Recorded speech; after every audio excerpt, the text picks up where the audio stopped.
Are you a musician struggling with repetitive strain injuries or overuse injuries like carpal tunnel syndrome, tendinitis, TMJ, focal dystonia, numbness, tingling, things like that?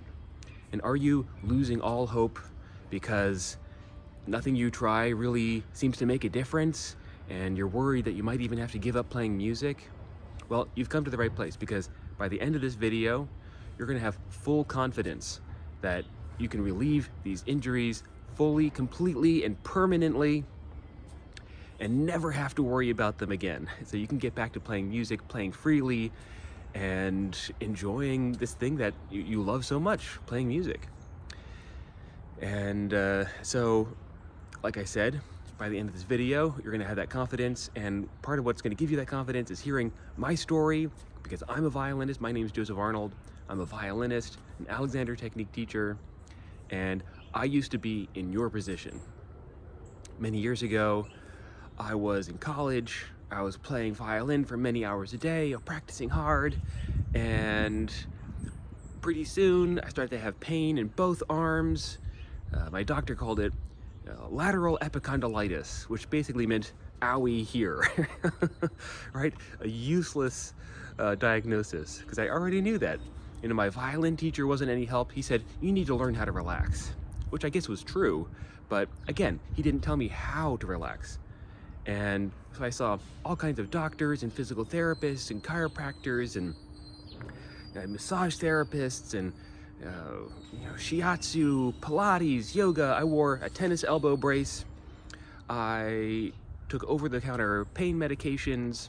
I did exercises and stretching and heat therapy and cold therapy. And I saw a doctor who only sees musicians. I saw a neurologist. I saw everybody. None of it worked. It was like over a year of this, and none of it worked. And so I thought that my violin career was over before it even began, right? And so firstly, I want to say, like, I know where you're at. I know your pain. I know your struggles, because I've been through it, and I now no longer have that pain. It's been many, many years since I've had that pain. I can now play as long as I want, for as much as I want, whenever I want. And I'm going to share with you a couple of really key insights that I learned along the way, things that are going to help you find the same results. So before I get into those insights, I guess in addition to that, you can find some of these same insights and methods in a free PDF guide that I've created. You can go to soulforcearts.com/playingfreely. You'll see the link in the description below. And you can get a free PDF guide that will help you on your way to get back to playing freely. Okay, so the issue here is these injuries, these repetitive strain injuries, overuse injuries that keep coming back no matter what you try, right? And this is so frustrating and causes so much despair for the people who find ourselves in this position, because you can go to the doctors, you can get the x-rays, you can in the MRIs, and go to the chiropractors or whoever else, and none of it sticks.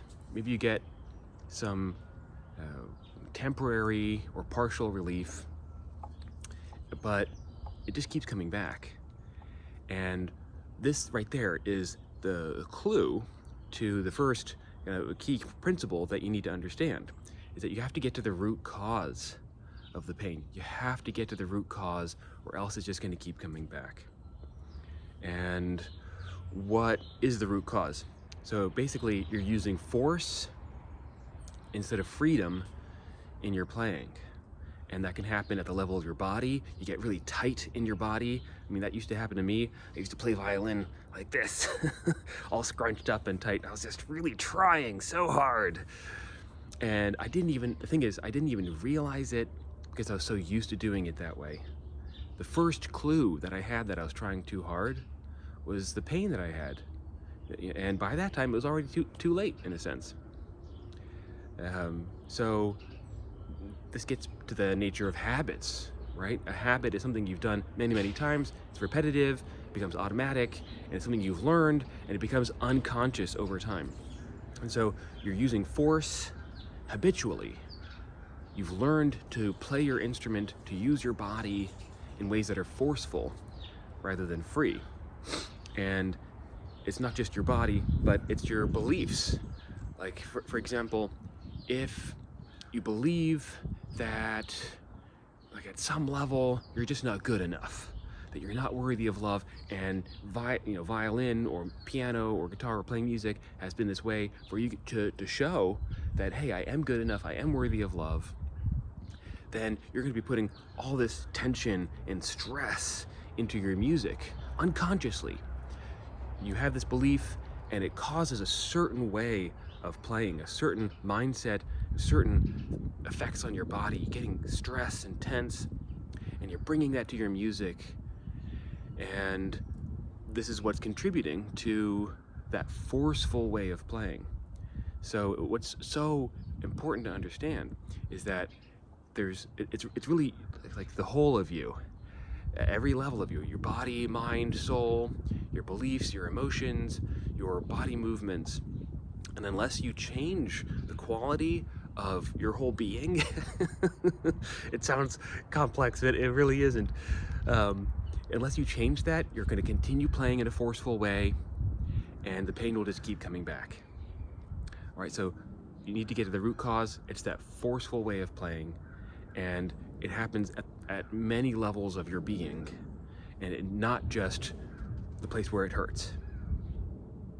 Okay, and so what you need, the sort of second principle here, what you need are methods that help you shift your playing from force to freedom. And there are lots of different ways of doing that. The thing that helped me the most was Alexander technique. Alexander technique is a method of learning how to use your body with more freedom, more fluidity, less tension and strain. So a minute ago, I was demonstrating how I used to play violin with so much tension. So instead of playing like this, Alexander technique taught me how to play like this, how to let go of tension in the very act of playing music. And this is what makes Alexander technique and things like it very different from massage or chiropractic or physical therapy. All those things have their place. I love getting a nice massage. I do stretches and exercises, right? It's part of being a healthy person. Go ahead, I recommend you do that. But if you don't change how you use your body in the critical moment of playing music, then the pain's just going to keep coming back. And so the Alexander technique sort of taught my body how to relax while I was playing. And there are lots of other methods for doing this as well. Some people use Feldenkrais. I also am a big fan of releasing limiting beliefs, just like with the example I gave earlier. If you carry certain limiting beliefs, that's going to have an effect on your body. It's going to tell your nervous system, oh, I have to use more effort than is actually necessary. So you got to release those limiting beliefs along the way as well. And the trouble with so many conventional approaches to dealing with pain, repetitive strain injuries, is that they don't do any of that. Again, massage is great, but just taking that as an example, that's something you do after the fact, which doesn't change how you are in the critical moment. And the same thing with physical therapy, same thing with cortisone shots, and stretching and exercises. They don't change your habits of how you use your body. They don't change your mindset. They don't change your beliefs, your emotions while you're playing. And so you keep getting the same problem. You see what I'm saying? Okay, so then the third shift that will help bring you hope when you're injured is to understand how to get back into playing more. So I'll tell you a little bit about what happened for me. Like I said, I had these terrible injuries. I could barely play violin. I could barely write with a pen. I could barely cook and wash dishes because I had so much pain in both my arms. And the advice that I got from physical therapists was to take a period of rest and then gradually get back into playing. Now, that advice has merit. Oftentimes, when you're really injured, you do need a period of rest, maybe a few weeks, where you're not doing anything strenuous with your body. But where that advice gets off track is, again, if you're only doing rest and you don't change your habits of how you use your body, you don't change your beliefs, your emotions that come up when you're playing, then you're just going to fall back into those habits. So this is why a period of rest has limited use by itself. I'll tell you another story. So a period of rest is very important, but it's what you do with that rest that really matters.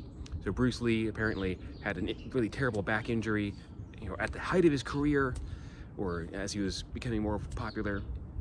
And the same kind of thing. He was in bed rest for months. He barely moved. And this might seem like a terrible, terrible thing that happened to him. His martial arts career over, right? But what he did with this period of bed rest was to study the body, study his movement patterns, and get really intimate with how his body worked and what was the root cause of his injury. And when he figured all that out, then he integrated that new knowledge into his new routine. So he changed his routines, he changed his mindset, and he was able to recover fully, not only just recover fully, but get even better as a martial artist. It's because he used that period of rest and injury as a way of learning more and becoming a better martial artist. You can do the same thing. And so when you have that period of rest, what I really recommend, I recommend this to all my students, is to use that to learn how to use your body more effortlessly. And again, something like Alexander technique is really, really useful for this. So even if you're not playing your instrument, you can still learn effortlessness skills. One is what I call the magic pause. Another one I have is open focus. Another one that I have is 2% easier. So there are lots of different skills that you can learn. And some of those are in the PDF I mentioned. And you can start applying those even to simple things like making your coffee, getting in and out of your car, using your cell phone, having conversations. And the better you get at learning those effortlessness skills outside of music, the better you get at bringing them back into music when you're ready to start playing. And how do you know what interval of practicing to play? Excuse me. So let me, I'll take a step back. So how long should you practice is the basic question, right? So what I was taught, or what my physical therapist said, well, start with 1 minute one day, and then 2 minutes the next day, and then 3 minutes the next day, kind of like that. But if you rely on time to tell you, then you might ignore your body. And what you really need to change, again, is going from that forceful attitude to a free attitude or free way of playing. And if you're only relying on something mechanical like the clock to tell you how long to play, then it could lead you to ignore the signs of force that are still in your body. And so here's a much better rubric for building your practicing back up. Practicing should feel effortless. It should feel good for your body, pleasurable. Think about that. When's the last time that practicing or performing felt pleasurable, effortless? What you need is to find those times to practice your effortlessness skills so that you can build up the period of time where practicing actually feels effortless and pleasurable. And when you can get to a minute of that, then you can expand it even more. And then what you're doing is retraining your brain, your body, your nervous system to play effortlessly the entire time that you play. And once you can do that, then you're home free. Injuries won't come back. You'll never have pain again. You'll be able to play as long as you want, what you want, where you want, how you want. So that's really what we're doing. We're building up the amount of time that you can play effortlessly, that playing can feel good, that playing can feel pleasurable. Okay, so if you want to learn more about this, I suggest 2 ways. If you want to get some support on exactly how to do this, again, you can get my free PDF. It's called It Shouldn't Feel This Hard, because it shouldn't. You can get that on my website, soulforcearts.com/playingfreely. I also have a new program called Get Back to Playing Freely. It's meant for exactly people in your position, musicians who have been injured or have other performance blocks like performance anxiety, burnout. And it'll teach you everything you need to know to reduce that pain within 6 weeks by 80 or 90%, and to keep that pain off. So if you want to learn more about that, you can go to my website again, soulforcearts.com/playingfreely. And here's the deeper lesson. So, first of all, it is totally possible to recover fully. If I did it, I was in such a bad state, such a terrible state with all the pain that I was in. If I could do it, so can you. If I can relieve it, so can you. But Band-Aid solutions aren't going to work. You have to get to the root cause. And oftentimes the Band-Aid solutions will just make things worse. So the good news is that you wanted to learn to play freely all along. This is what you want when you learn music, right? You just want to be able to express yourself. You always wanted to learn this. So now's your opportunity. Be like Bruce Lee in that story I told. Use this time to learn those effortlessness skills so you can play freely for your whole life. Okay. Again, my name's Joseph Arnold, violinist, Alexander technique teacher, and director of the Soul Force Arts Institute. Hope you found this helpful. I'll see you next time.